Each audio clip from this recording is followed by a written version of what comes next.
L'année dernière, un homme nommé Bernard est entré dans mon cabinet.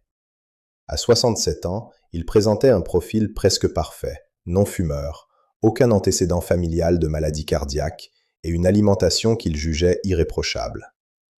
Pourtant, lorsque j'ai examiné ses clichés, j'ai eu un choc. Ses artères ressemblaient à celles d'un homme de 85 ans. Elles étaient rigides, enflammées, comme usées par des décennies de mauvais choix que Bernard n'avait pourtant jamais faits. Nous avons cherché la faille pendant des heures.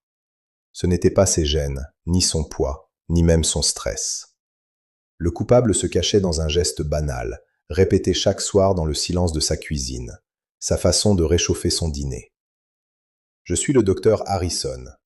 En tant que chirurgien cardio-thoracique, j'ai passé plus de 30 ans à opérer des cœurs ouverts. Ce que je vais vous dire aujourd'hui est rarement abordé lors d'un simple bilan annuel, mais après 60 ans, c'est une information qui peut littéralement sauver vos artères.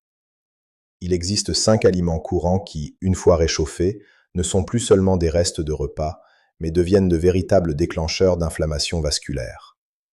Restez avec moi, car d'ici quelques minutes, vous ne regarderez plus jamais votre micro-ondes de la même manière. Pour comprendre le cas de Bernard, il faut accepter une réalité biologique. Après 60 ans, votre corps change de mode d'emploi. Quand vous aviez 30 ou 40 ans, votre organisme était une machine de guerre capable de neutraliser presque n'importe quelle agression.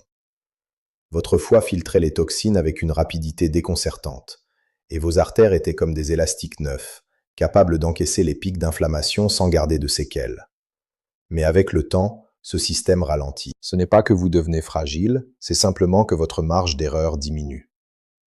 Le foie traite les impuretés plus lentement, et vos parois artérielles perdent cette souplesse qui les protégeait. Le vrai danger, c'est l'inflammation chronique. Ce feu à basse température qui couve dans vos vaisseaux et qui ne s'éteint jamais. Ce qui était sans conséquence à 40 ans devient un poison silencieux à 65 ans.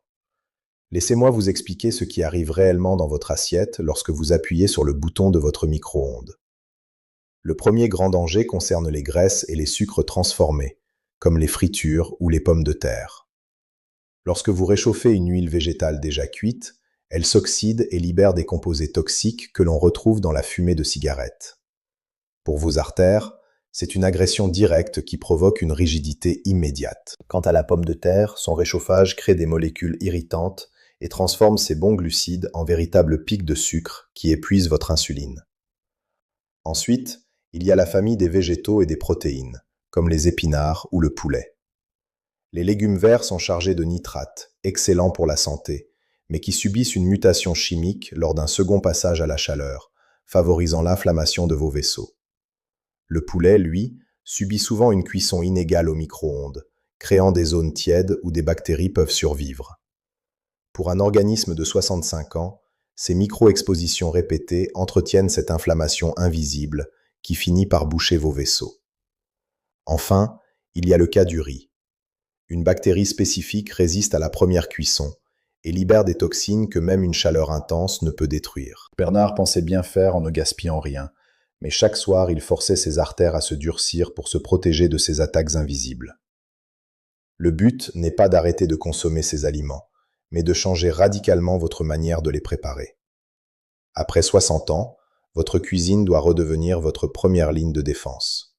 Si vous avez des fritures ou du poulet, oubliez le micro-ondes, utilisez votre four ou apprenez à les apprécier froids dans une salade. Pour vos légumes verts et votre riz, la règle est d'or. Cuisinez la juste portion et si des restes subsistent, consommez-les froids ou ne les réchauffez qu'une seule fois après les avoir mis rapidement au frais. J'ai vu des milliers de cœurs battre entre mes mains au bloc opératoire. Et la question qui me hante toujours est la même.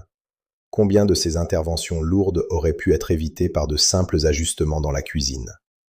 La grande majorité. Avant de vous laisser, si ce protocole vous semble utile pour protéger votre santé, partagez votre expérience dans les commentaires. Dites-moi quel aliment vous aviez l'habitude de réchauffer sans savoir. Votre retour est précieux.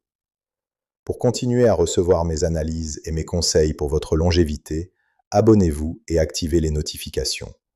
Vous avez encore toutes les cartes en main pour inverser la tendance. Réduisez l'inflammation, protégez vos parois artérielles et donnez à votre corps la chance de se réparer. Prenez soin de votre cœur, car personne ne le fera mieux que vous. Commencez dès ce soir.